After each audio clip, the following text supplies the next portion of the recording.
What a fascinating hour.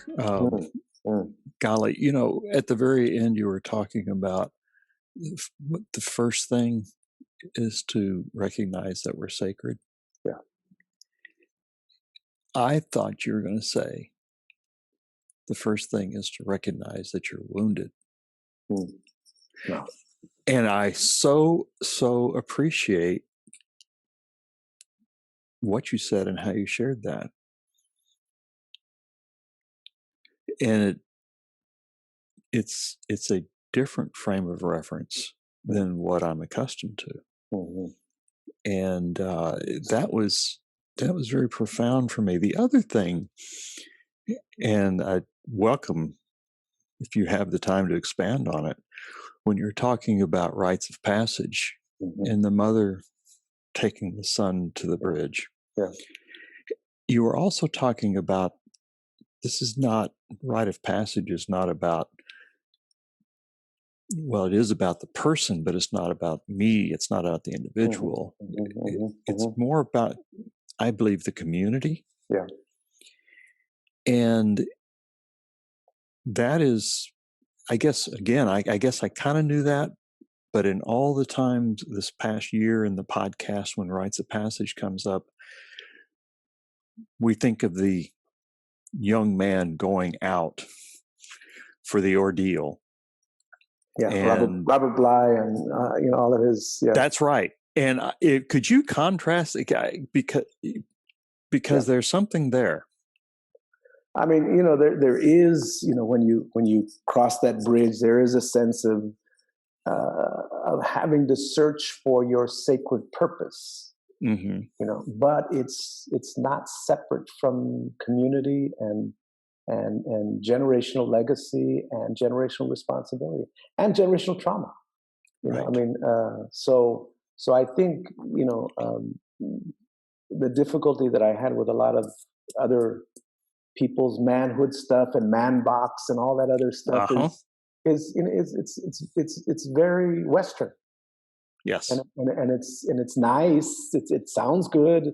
We're in a man box and we got to get these. No, that's not the issue. The issue is not those are issues, but if you don't have the rooted framework of what the journey is about, then what are you doing? We just eliminate the patriarchy and you're fine? No. No. The relationship to the universe is important. The relationship to each other is important. And so I think that rites of passage is having the space to be able to explore all of those things. Right.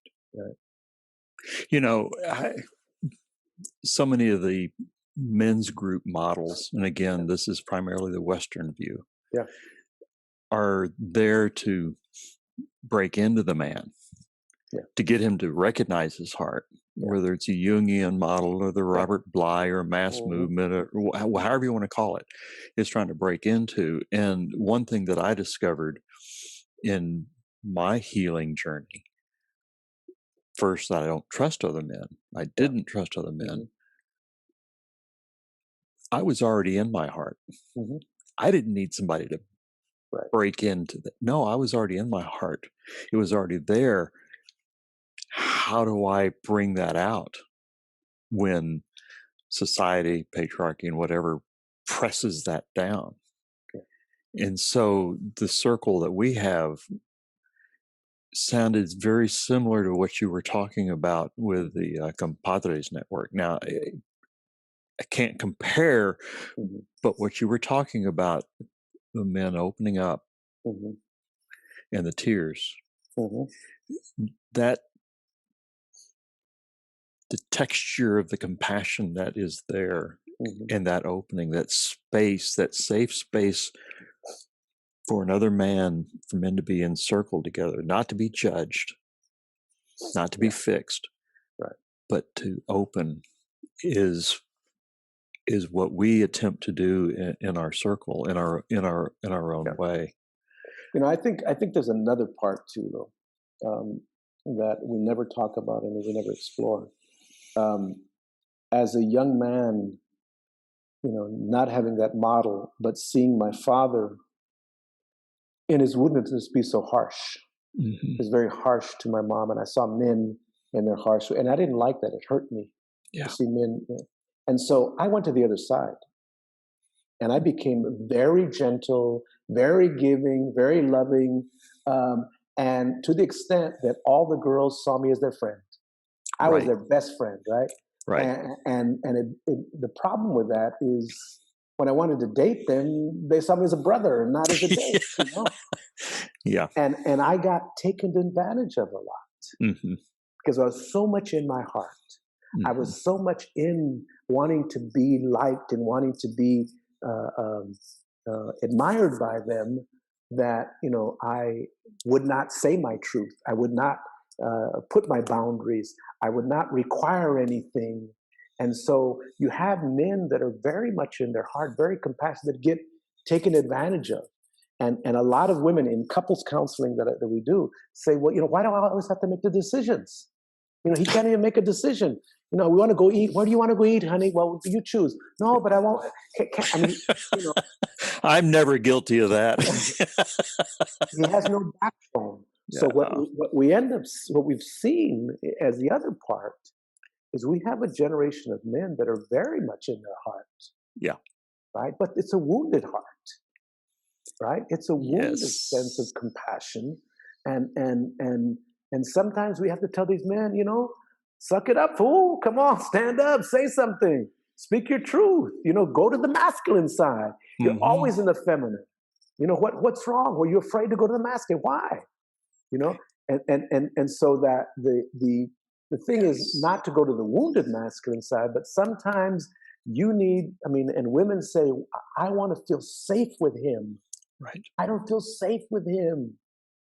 Right. Because, he gets emotional all of a sudden, or he gets nervous, or, and it's like, he doesn't want to say. And sometimes I just need him to say, hey, we're doing this, let's go and do this. And, and I'll push back, but I like, no, next time you do that, we'll do it. I like that, and so, and that's not patriarchy, so I think that there's a deeper level of this discussion that, and I've had this discussion with women. We assume that all women are healed and balanced. That's not true. Mm-mm. But the Western society has made us the wounded ones and them the healed ones. So we're always to blame for everything, right? If we're going to really do this healing, we really need to do this healing across the board. And so I think there's some, well, one thing that I've had close experience with, is with an organization called Gender Equity and Reconciliation International. Yeah. And having gone through the facilitators training with them and being engaged with them for, almost a couple of years now, that recognition that our common thread between men and men and women and women and women and men is that we all are wounded. Yeah. Not comparing whose wound is worse. That's not relevant, but recognizing that we all have a carrier wound. And if we can see one another from that frame of reference and that common ground, then perhaps we can see one another and treat one another differently. Well, but what I would add to that is what you started off by saying. There also needs to be that we all are sacred. That's and if women cannot see men as sacred, the game is over. I mean, I get called into organizations or Head Start or we want to get more men involved. We want to get more fathers involved, and I'm saying, are you sure? You really want more men here? Yeah, we want to do more. Are you sure? When men come in here, we change the energy. Yeah. We're going to be different. Do you really want to do that? Well, but not this certain man. Wait. and women ask me, can women facilitate men's groups? Sure. As long as you love us, as long as you don't hate us, as long as you're not resentful to us. If you're angry at us, if you're resentful, you can't run a group with us. Yeah. That's not the one that's going to help us. So there's a lot of work that needs to be done across the board, Absolutely. So but I appreciate, you having this, send me the information so I know where to listen. And Absolutely. I will do that.